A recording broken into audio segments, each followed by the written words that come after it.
And we're back once again with David Miscavige. I'm going to let you get to the point you want to get to, but I was astonished during the break you told me you had never heard that tape before. No, I've never heard that tape. L. Ron Hubbard tape. No. I'm not, I mean, it may exist there, but I haven't heard it. I mean, I don't know if you understand, there are 6,000 lectures by Mr. Hubbard. There are over 20 million words of printed words in Scientology. And all of these have been made available in Scientology, so if it is there, we'll find it. I don't think anything's being hidden either. I just personally haven't heard that tape, no. Now, you wanted to get back to the issue of the psychiatrist, yes. and let me, if I may, by way of introduction to that, I did not interrupt you before, but you were talking about the use of psychiatry in Nazi Germany, the use of psychiatry in the Soviet Union. Yes. I would argue, and I think most psychiatrists in this country would argue, that what we're talking about here was the misuse of psychiatry in both those countries. Well, okay, and if we're talking about the misuse, fine. In any event, I think any use that ends up killing people is a misuse, and I think that's a hell of a record to have. But let me get back to where I was, because it does tie in. You say the misuse, but I don't know if you're aware that there was a plan in 1955 in this country, Ted, to repeat what was done in Russia. There was going to be a Siberia, USA set up on 1 million acres in Alaska to send mental patients. They were going to lessen the commitment laws. You could basically get into an argument with somebody and be sent up there. This sounds very odd. Nobody's ever heard about it. That's in no small part thanks to the Church of Scientology. I must say, though, when that bill was killed in Congress, the war was on with psychiatry, where they declared war on us. And I want you to understand something. Let me just ask you to be specific on that. You were talking about a bill having been brought into Congress for the setting aside of 1 million acres in Alaska. You got it. For people... Send mental health patients. Mental health patients. Who was the sponsor of that bill? What was the bill number? I mean, I'm sure we're going to... Well, I have a copy of it, and if you want it, I can give it to you. All of these documents were made available to Forrest. If they're not on here, I don't know why, but I do have them, and I will make it available to you. Was that bill ever voted on? Did it ever come out of committee? Oh, yes. It was a major flap for the psychiatrists when it got voted down.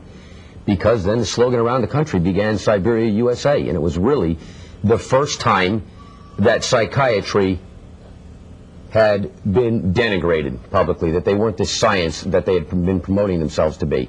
And they took it upon themselves then to start dealing with anybody who would oppose them. They definitely saw Dianetics and Scientology as opposing them, not only in terms of their brutal treatments, such as electric shock and prefrontal lobotomy, which are specific things that we're against, but also for the fact of the people that were going to Dianetics and Scientology and not there. They went to the Food and Drug Administration. They went to the American Medical Association.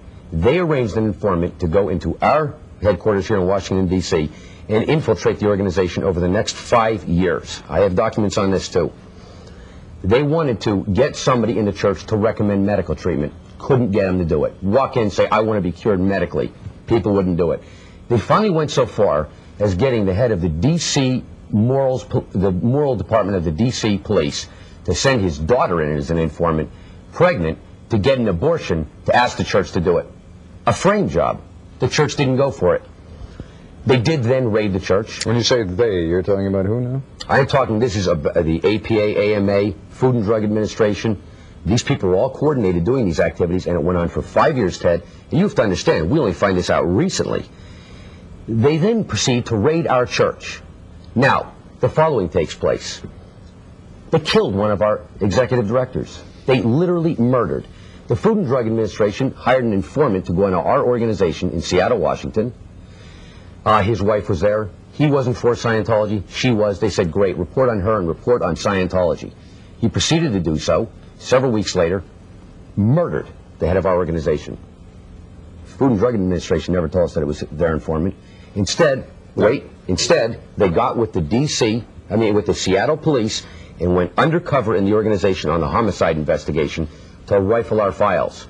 At that same time, and here's where the media comes in, a man interviewed L. Ron Hubbard for the Saturday Evening Post, came out with an unbelievably bad article in that magazine.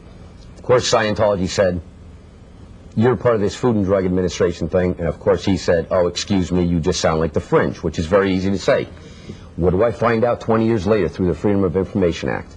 I find out that this man, a man named James Phelan, had been, well, the Saturday Evening Post had been written to by the Food and Drug Administration to get a discrediting article written on Mr. Hubbard and Scientology to help their case against us.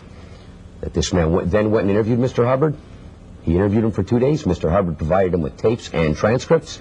The man came back here to the United States. Mr. Hubbard was in England and provided those transcripts to the Food and Drug Administration for their case a full week before he ever wrote his article. We have got to take another break. We'll continue our discussion in a moment.